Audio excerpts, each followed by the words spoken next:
మన తెలంగాణలో మొట్టమొదటి ఫ్యాక్టరీ అవుట్లెట్ మన ముకుంద జ్యువెలర్స్ లో లైట్ వెయిట్ ఆభరణాలు కలెక్షన్స్ ఎన్నెన్నో అన్ని జ్యువెలరీస్ పై VA కేవలం 2 to 12% మాత్రమే. విచ్చేయండి ముకుంద జ్యువెలర్స్.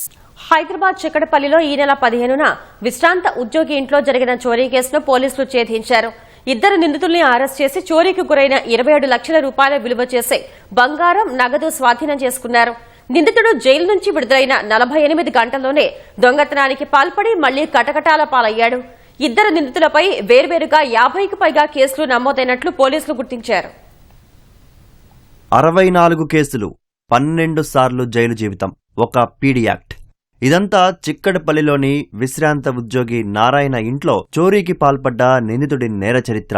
జైలు నుంచి విడుదలైన మరుసటి రోజు రాత్రే చోరీ చేశాడు. బయటకొచ్చిన 48 గంటల్లోనే పోలీసులకు చిక్కి మళ్లీ ఊచలు లెక్కించేందుకు వెళ్లాడు. చిక్కడపల్లిలోని వివేకానగర్లో విశ్రాంత ఉద్యోగి నారాయణ దంపతులు ఉంటారు. ఈ నెల 15న అర్ధరాత్రి దాటాక ఆయన ఇంట్లో చోరీ జరిగింది. గడియ పెట్టుకోకపోవడంతో ఇంట్లోకి ప్రవేశించిన దుండగుడు భారీగా బంగారం, నగదు దోచుకెళ్లాడు. తెల్లవారాక బాధితుడు చిక్కడపల్లి పోలీసులకు ఫిర్యాదు చేశాడు. కేసు నమోదు చేసి దర్యాప్తు చేపట్టిన పోలీసులు శనివారం ఇద్దరు నిందితులు దార్లా నెహామియా, రాయుడు చైతన్య సాయి కుమార్లను అరెస్టు చేశారు.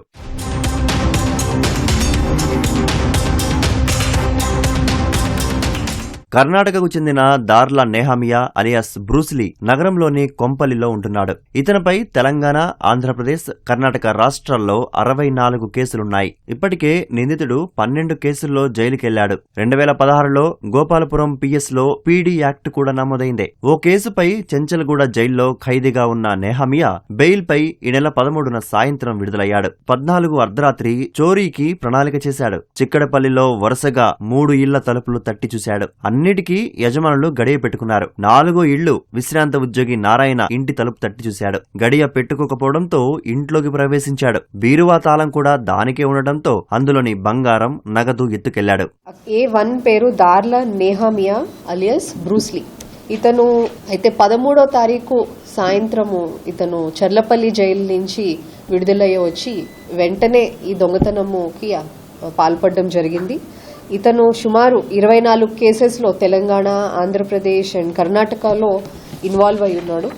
పీడీ యాక్ట్ కూడా గోపాలపురం PS నుంచి వేయడం జరిగింది. 12 కేసెస్లో కన్విక్షన్ కూడా ఇతనికి రావడం జరిగింది.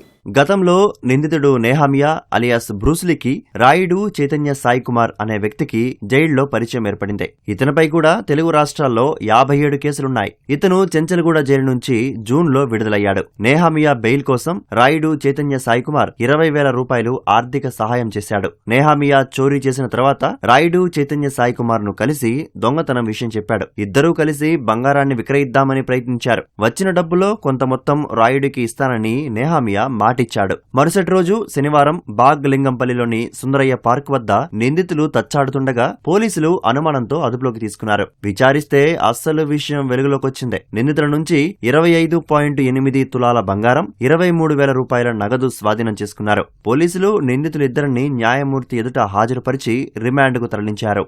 అయితే జైలు నుంచి రాగానే మళ్లీ ఇతని దొంగతనం పాల్పడ్డము.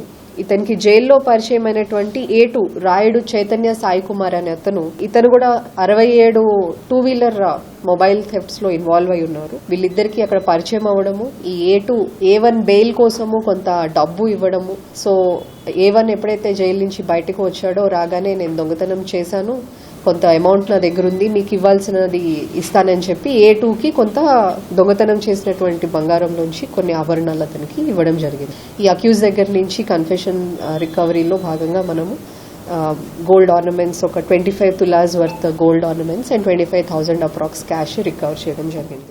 ప్రజలు రాత్రి వేళల్లో ఇతర ప్రాంతాలకు వెళ్లినప్పుడు ఇంటి తలుపులకు తప్పనిసరిగా తాళాలు వేసుకోవాలని పోలీసులు సూచించారు. కాలనీ వాసులంతా కలిసి తమ ప్రాంతాల్లో CCTV కెమెరాలు ఏర్పాటు చేసుకోవాలని సూచించారు.